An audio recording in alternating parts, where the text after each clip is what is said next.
menyepakati besok jika tidak ada perubahan cuaca atau kondisi yang membahayakan pukul 09.00. Saya ulangi, besok pukul 09.00 lalu lintas kendaraan transportasi yang melintas dari Medan menuju ke Brastagi dan begitu pula sebaliknya akan kita berlakukan kembali seperti biasa dengan catatan jika nanti sewaktu-waktu situasi cuaca membahayakan maka akan kita lakukan penutupan jalur ini dan pengalian arus.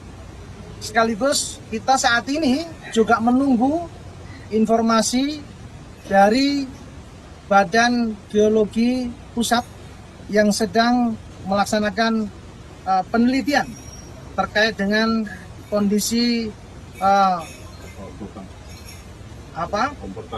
kontur tanah di sepanjang jalan yang terjadi bencana longsor kemarin. Demikian.